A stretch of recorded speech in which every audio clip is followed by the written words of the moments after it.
Sanibonani bafethu, uvane lo. So namhlanje ngizokhuluma ngeindaba eshaqisayo engizothanda kuzizwa. Kuthiwa uSerero noMohotsho nomdlali obekade edlalile Orlando Pirates bahambile kwiCape Town City. Yabo basathanda kushiya nje kwiCape Town City. Kuthiwa iCape Town City is on the verge of parting ways with uThulani Serero noKamohelo Mohotsho. Yabo umdlalo bedlale Orlando Pirates ngithe sengiyobheka lapha kubadlali eseke yaba nabo iCape Town City abayidlalelayo right now. Umdlali ubani uFortune Makarengi. Menikhumbula kahle uFortune Makarengi usathanda kuhamba kuOrlando Pirates wajoyina iCape Town City. Yabo nje besathanda kuhamba nje wajoyina iCape Town City. Cape Town City looks like izinto azihambeli kahle.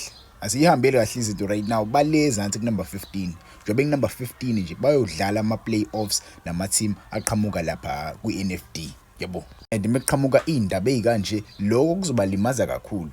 Kuzobalimaza kakhulu lokho because masubheke abadlali abanabo right now. Abadlali abanabo right now bayiquality kakhulu. And njengoba beyiquality leyo badlali mebe ehlathini bazobalahlekela bonke labo badlali.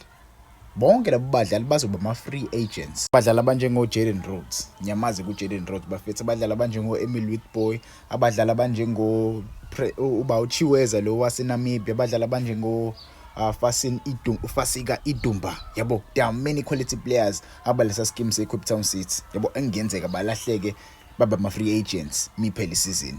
Naku ke la abadlali abanjengo Mohotsho siyabazi basuka le bebedlala le phesheya bafethu. Nanko omunye umdlali usathana kujoyina uThulani Serero. I'm really surprised because uThulani Serero ujoyine kule transfer window esiphuma kuyona.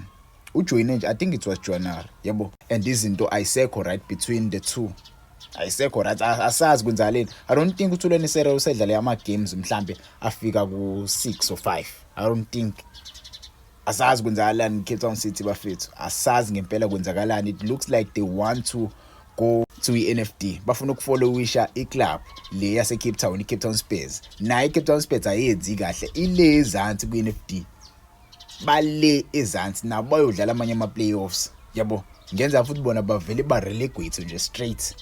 Bathole relegation straight. Asazi kwenzakalani. Mhlambe wena ungangitshela ama-comments i-team yakho umuphi umdlali ongafuna ukumthatha ukumtapa kwiCape Town City. Yabo because maningi ama-team ungangitshela kuma-comments kwi-team yakho umuphi umdlali ongafuna ukumthatha kwiCape Town City. Njani babona nje labadlali bawu-2 uMohotsho bafethu quality uMohotsho.